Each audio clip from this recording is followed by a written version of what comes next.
So I just finished watching Living with Chucky, the documentary about the Child's Play Chucky franchise that we all know and love. I'm kind of hot cold on it, lukewarm. I don't know. It's not great.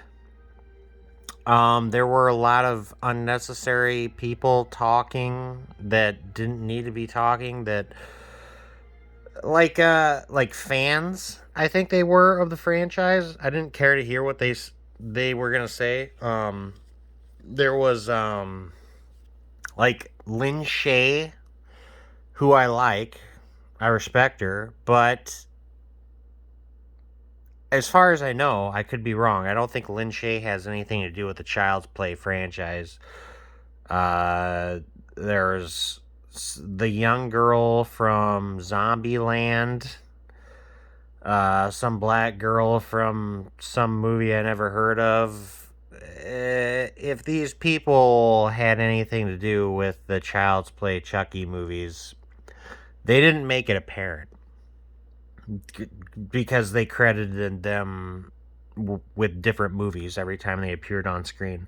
I will say that hearing the people that actually had something to do with the Child's Play Chucky movies, Don Mancini, Brad Dourif, um, uh, Tom Holland. I think he was the original Andy. Correct me if I'm wrong.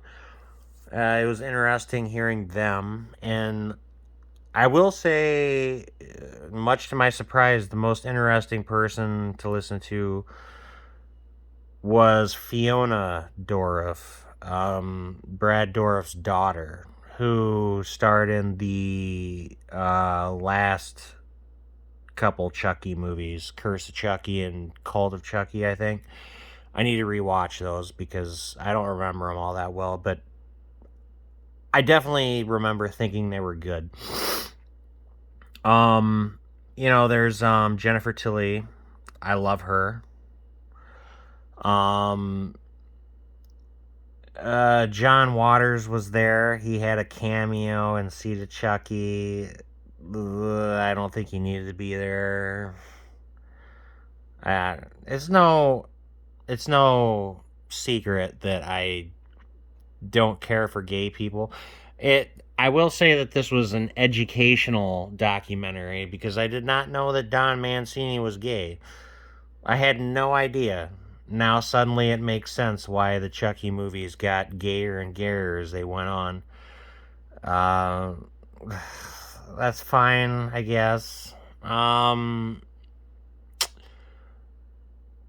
I didn't like how little time they spent talking about the first three Child's Play films. Child's Play 1, Child's Play 2, Child's Play 3. They didn't spend nearly enough time talking about those. They just kind of glossed over them real quick. Uh, then when they got into Bride of Chucky, Seed of Chucky, and all that, they went more in depth. Like those. Let me take a drink of my beer.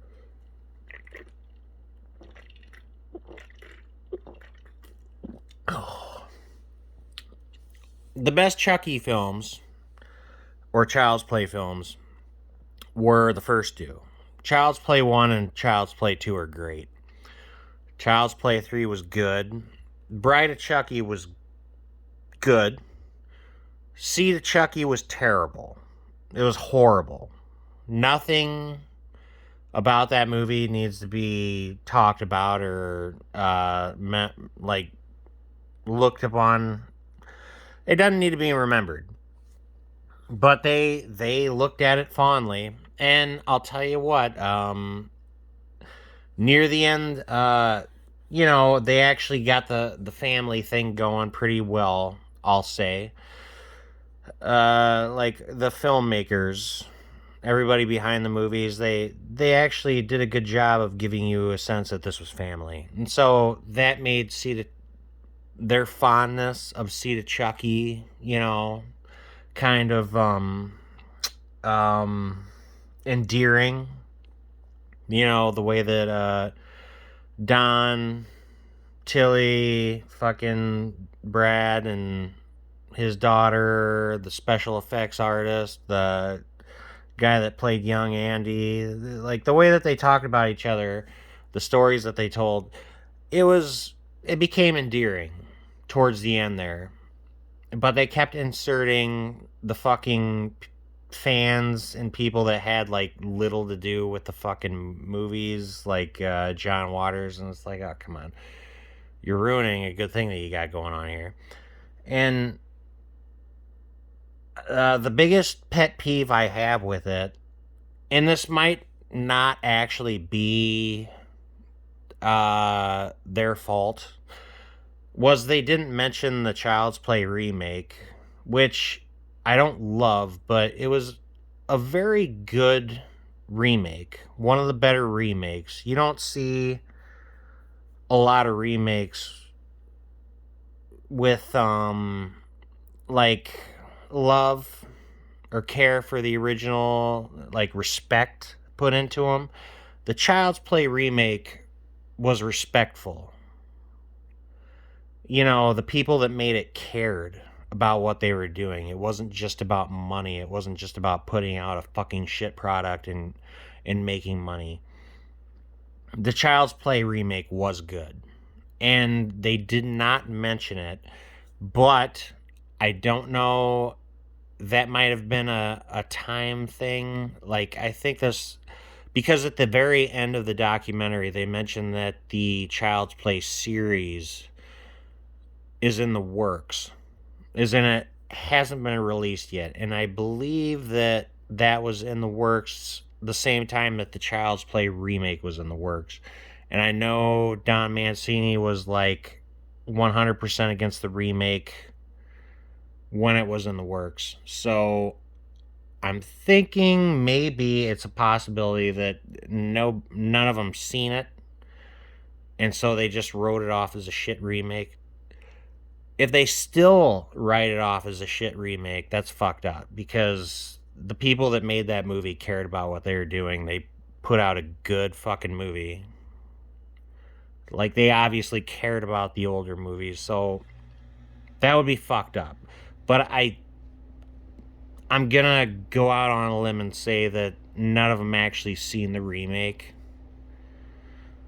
So, but yeah, the stuff about family,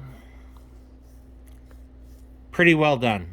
It was amusing watching Brad Dourif interact with his daughter Fiona, and you know, endearing the way that they all talked about each other. They gave off the sense that they all were a family, so that was good. All right, documentary, ups and downs. I'll give it a 5.5 out of 10, maybe 6. I don't know.